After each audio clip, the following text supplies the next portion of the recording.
منہ سے زور سے کہکا مارنے سے وضو ٹوٹ جاتا ہے. یہاں صبح سے آپ وضو کر کے آتے ہیں اور آپ کو ہنسایا جاتا ہے اور بات بات پہ آپ کہکے لگاتے ہیں تو اس سے وضو ٹوٹ تو نہیں جاتا. نہیں, نماز کی حالت میں اگر کہکا لگایا جائے تو نماز ٹوٹ جاتی ہے, وضو نہیں ٹوٹتا. کیا انڈر لیگز بال ویکس کر سکتے ہیں؟ آپ کی مرضی ہے, منع نہیں ہے. وضو کرتے وقت اگر بسم اللہ پڑھنا بھول جائیں تو کیا وضو دہرائیں نہیں, ہو جاتا ہے وضو. مغرب کے بعد ناخن نہیں کاٹنے چاہیے, ایسی کوئی بات نہیں. ناک میں پانی چڑھانا سائنسز کے علاج کے لیے مفید ہے. کسی نے کمنٹ بھیجا, حاجت کے نفل کے لیے کیا الگ وضو کرنا ہوگا؟ آپ نے حدیث پڑھی تھی کہ آپ صلی اللہ علیہ وسلم نے فتح مکہ کے موقع پر ایک ہی وضو سے کئی نمازیں ادا کی تھی. شیرٹن میں ایک آنٹی واش روم کے ٹائلز پر تیمم کر رہی تھی. میں نے کہا ٹائلز کی دیوار پہ تیمم نہیں ہوتا, لیکن وہ کرتی نہیں. جی ہاں, ٹائلز پہ تیمم نہیں ہوتا اس لیے کہ وہ تو پکی ہوئی مٹی ہے, سعیدن طیبن ہے جس کے اوپر ہوتا ہے, تو وہ سعید کی اس میں نہیں آتا. اور دوسرا یہ کہ واش روم کے اندر تیمم کی وجہ کیا ہے آخر؟ کیا صرف تھک جرابوں پر مسح ہوتا ہے؟ آج کل تھن ساکس پر مسح نہیں کیا جاتا. بات یہ ہے کہ جب جراب کا لفظ آیا تو تھن تھک کی بات نہیں کی گئی. بات یہ ہے کہ اس تکلیف سے بچانا مقصود ہے کہ آپ اسے بار بار اتاریں. ہاں, پھٹی ہوئی جرابیں نہ ہوں کہ جس میں بہت بڑے بڑے ہولز ہوں کہ وہ ساری سکن ایکسپوز ہو رہی ہے, یا ایسی باریک ہوں کہ نیٹ کی بنی ہوئی کہ جو جراب کم اور پاؤں زیادہ نظر آ رہا ہو. تو یہ چیز آپ خود دیکھ لیجئے. اگر مہندی لگی ہو تو کیا وضو ہو جائے گا؟ جی بالکل ہو جائے گا, کیونکہ مہندی رکاوٹ نہیں بنتی پانی میں. ہاں, اگر ایسی کوئی چیز آپ نے لگائی ہے کہ وہ چھلکا بن گیا اور اس کے اوپر سے اتر رہا ہے تو وہ اور بات ہے. کسی بھی چیز کے لگنے کے بعد اگر پانی اس کے ریشے تک پہنچ جائے, ویٹ ہو جائے, وہ سارا دھل جائے, اس کے اندر سے پانی گزر جائے, تو کوئی بھی چیز منع نہیں ہے. ہاں, اگر کوئی چیز پانی کے اور اس سکن کے درمیان بیریئر بن جائے, کوٹنگ ایسی ہو کہ پانی سکن کو ٹچ نہ کرے, تو پھر ٹھیک نہیں.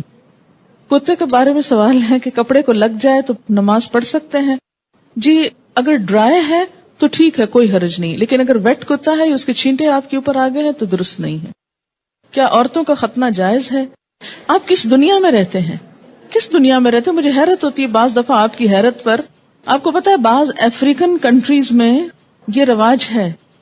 اس میں آپ دیکھیے کہ یہ ان کا ایک لوکل رواج ہے. اسلام نے عورت کے ختنے کا حکم نہیں دیا ہوا. یاد رکھیے, کسی حدیث میں عورت کے ختنے کی بات نہیں آتی, مردوں کے ختنے کی بات آتی ہے, اور ان کے لیے تو پروو ہو چکا ہے کہ ان کی صحت کے لیے ضروری ہے. لیکن اگر کسی خاص علاقے میں یا کسی خاص کلٹ میں ایسی کوئی چیز ہے تو وہ ان کا لوکل کلچر ہے. It's nothing to do with Islam. اور اس پہ بہت پروپیگنڈا بھی ہو رہا ہے, آپ کو پتا ہے. میں نے خود کئی جگہ پر یہ پڑھا ہے کہ اسلام نے عورت پہ بڑے ظلم جو ڈھائے ہیں, ان میں سے ایک ظلم یہ بھی ہے کہ بعض علاقوں میں عورت کے ختنے ہوتے ہیں. یہ اسلام نے ظلم نہیں ڈھایا, یہ لوکل کلچر کی بات ہے. اور اگر کسی علاقے کا کلچر ایسا اور پھر انہوں نے اسلام قبول کر لیا اور کلچر بھی ساتھ ساتھ رکھا. اب مثلاً آپ کسی دن یہ پروپیگنڈا شروع کر دیں کہ جو کانچ کی چوڑیاں ہوتی ہیں اگر ٹوٹ جائیں تو عورت بیچاری کا وہ خون نکال دیتی ہیں اور یہ بڑا ظلم ہے, اس لیے ان کو بنانا بند کرنا چاہیے. تو اب یہ اسلام نے تھوڑی آپ کو کہا کہ آپ کانچ پہنے, آپ کا لوکل کلچر ہے, کسی اور ملک میں ایسا نہیں ہوتا, تو آپ کی مرضی, آپ پہنے نہ پہنے, پہنے تو احتیاط کریں, نہیں پہنے تو نہ پہنے. بہت ساری چیزیں ایسی ہیں کہ جس میں اسلام نے نہ کرنے کو کہا ہے اور نہ چھوڑنے کو کہا ہے. بہت سے لوگ کہتے ہیں کہ دیوار پر ہاتھ مار کر تیمم ہو جاتا ہے, اگر اس پر مٹیوں کے قرآن پاک کی آیت کیا ہے؟ سعیدن طیبن. پلین میں پانی موجود ہے, واش روم بھی ہے, لیکن جا کر کرنا مشکل ہے, تو کیا تیمم کر کے نماز پڑھ سکتے ہیں؟ وہاں وضو کی جگہ کتنی ہوتی ہے یہ بھی بتائیے. دوسری بات یہ کہ جو لمبی فلائٹس ہوتی ہیں اس میں بعض حضرات وضو کر کر کے پانی اس طرح ختم کر دیتے ہیں کہ اس کے بعد میں جانے والوں کو بیچاروں کو ہاتھ دھونے کے لیے بھی کچھ نہیں ملتا. میں خود اس بات کی عینی شاہد ہوں. اس لیے جہاں پانی صرف وقتی استعمال کے لیے رکھا گیا ہو وہاں آپ اس سے زیادہ استعمال کر کے دوسروں کا حق نہ مارے. ہاں, آپ پوچھ لیں جہاز والوں سے کہ اس میں 300 لوگوں کے وضو کا اہتمام ہے تو ٹھیک ہے, کر لیں. اگر غسل کرنے کے بعد استنجا کیا جائے تو کیا وضو قائم رہے گا؟ نہیں. اگر صابن لگاتے ہوئے یا ویسے دوبارہ انسان کا ہاتھ ایسی جگہ کو چھو جائے کہ جس کے چھونے سے وضو ٹوٹ جاتا ہے تو غسل کے بعد پھر دوبارہ وضو کرنا ہوگا. کیا وضو کے بغیر حدیث کے ٹیکسٹ کو چھوا جا سکتا ہے؟ چھوا جا سکتا ہے. غسل پاکی میں غراروں کا حکم ہے؟ نہیں, ایسا کوئی حکم نہیں ہے. یعنی کلی کرنا کافی ہے, گلے میں پانی ڈال کے غرارے کرنا ضروری نہیں. کسی نے مسئلہ پوچھا کہ انٹر کورس کے بعد پاک ہو جاتی ہے اور نماز بھی پڑھ لیتی ہے لیکن اس کا ڈسچارج ہوتا رہتا ہے, تو اس صورت میں کیا کریں؟ ایک دفعہ نہانے سے پہلے اپنی طرف سے پوری صفائی کر لی جائے، اگر اس کے بعد کوئی ایسی چیز ہو تو دوبارہ بس وضو ہی کافی ہے۔ کیا ریزر کا استعمال کر سکتے ہیں؟ جی کر سکتے ہیں۔ MATTE، یہ کس قسم کی لپسٹک ہوتی ہے؟ صرف لپسٹک ہوتی، کیا اس سے وضو ہو جاتا ہے یا پانی ہونٹوں تک نہ پہنچے گا؟ میں نے کبھی لگائی نہیں، اس لیے مجھے پتہ ہی نہیں کہ یہ کیسی لپسٹک ہے۔ یاد رکھیں کہ چھوٹے چھوٹے سوال اس طرح کے پوچھنے کے بجائے شریعت کا ایک اصول یاد رکھیں۔ ہر وہ چیز جس سے پانی سکن تک پہنچنے میں رکاوٹ نہیں ہوتی اس سے وضو ہو جاتا ہے۔ کوئی بھی چیز جس کے لگنے سے پانی سکن کو نہیں چھوتا، خواہ وہ کچھ بھی ہو، وضو نہیں ہوگا۔ وضو کرنے کے بعد اگر ٹی وی دیکھیں تو کیا وضو ٹوٹ جاتا ہے؟ اس میں بھی کیا اصول کار فرمائے؟ یہ میں نے سوال، مجھے معلوم تھا کہ یہ کوئی ایسا نہیں، لیکن میں نے جان بوجھ کے پڑھا ہے۔ کیوں جان بوجھ کے پڑھا ہے؟ اس سے آپ کو سکھانا، کہتے ہیں نا کہ ضروری نہیں کہ ایک بہت اچھے سوال سے انسان سیکھے، بعض اوقات ایک ایسے مذاقہ خیز سوال سے بھی کچھ سیکھ سکتے ہیں آپ۔ کیوں؟ اس لیے کہ جب تک شریعت کے جو احکامات ہیں ہمارے لیے ان کی علت نہیں معلوم ہوگی، وجہ نہیں معلوم ہوگی، اس وقت تک ہم سمجھ نہیں پائیں گے۔ پہلی بات تو یہ کہ وضو ٹوٹنے کے اسباب یا علت کیا ہے، کیا وجہ ہے کہ شریعت نے دوبارہ وضو کرنے کے لیے کہا ہے؟ کہ جسم کے اندر سے ناپاک ڈسچارج جب نکلتا ہے، مثلا بہت سے لوگ مجھ سے پوچھتے ہیں بچوں کو دودھ پلانے سے وضو ٹوٹ جاتا ہے؟ نہیں ٹوٹتا۔ اس طرح تو ماں کو ایک عذاب میں ڈال دیا جائے کہ بچے بعض اوقات ایسے ہوتے بہت تنگ کرتے ہیں، ان کو ایک عادت ہو جاتی، جو بچے بڑے ہوتے ہیں ان کو عادت ہو جاتی کہ ہر تھوڑی دیر میں آ کے ماں کو تنگ کرتے ہیں کہ دودھ دو، بعض اوقات ماں کو مارنا شروع کر دیتے ہیں، پریشان کرتے ہیں۔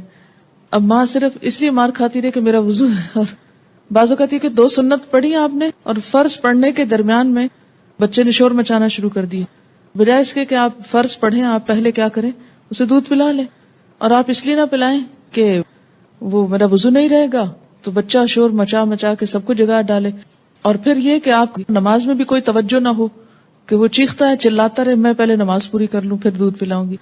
تو اسلام نے ایسے احکام نہیں دیے۔ اس میں کیا حکم ہے کہ آپ دودھ پلا سکتی۔ اسی طرح بعض اوقات زکام ہو جاتا ہے آپ کو، تو زکام سے وضو نہیں ٹوٹتا آپ کا، اگرچہ وہ ناک سے کوئی ناپاک ڈسچارج بھی نہیں، لیکن اس کو صاف بھی نہیں کہہ سکتے، طیب میں نہیں آتا، ہاں، اس سے بھی وضو نہیں ٹوٹتا۔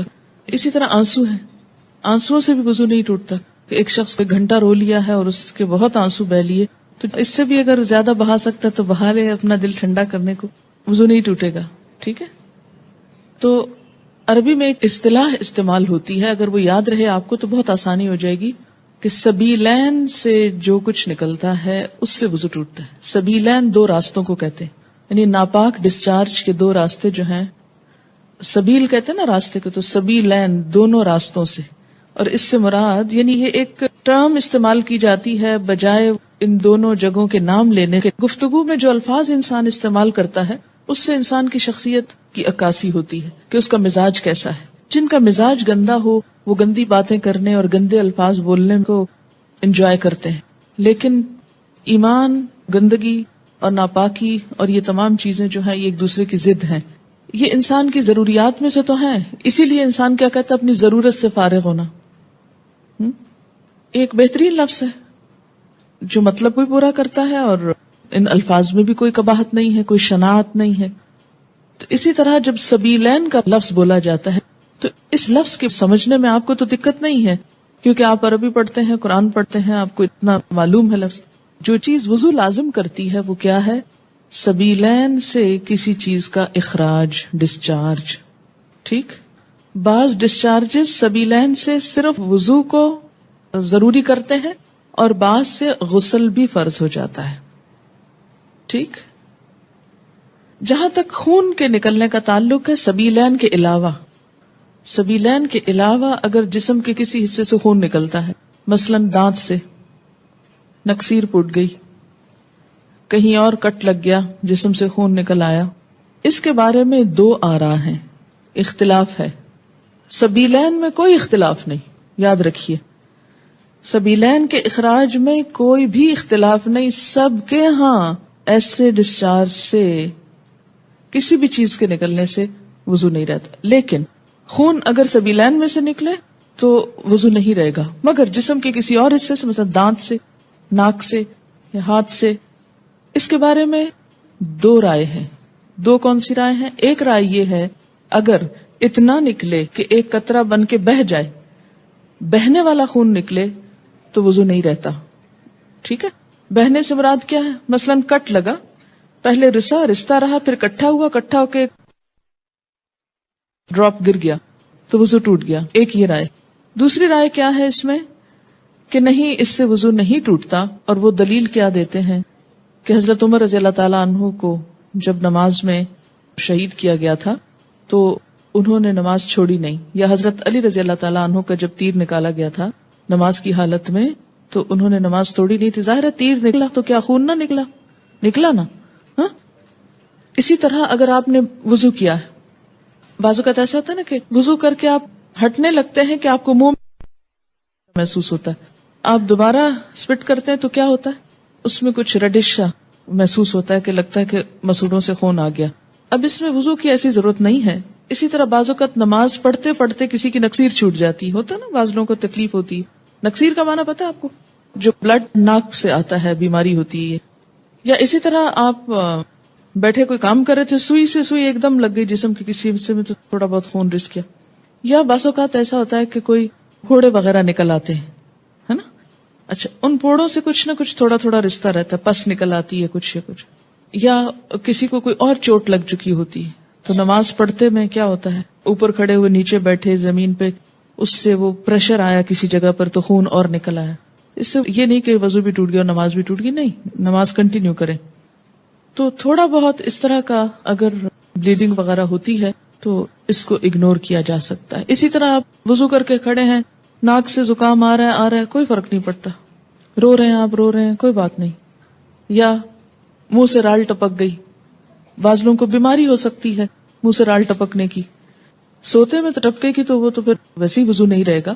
لیکن بعض اوقات ایسا ہوتا ہے نا کہ بعض لوگ جیسے کمزور ذہن کے ہوتے ہیں یا مریض ہوتے ہیں، یا اسی طرح تھوک دیا آپ نے، تھوک ہے یا تھوک میں بلغم وغیرہ ہے تو اس سے وضو نہیں ٹوٹتا. سمجھ گئے یہ بات؟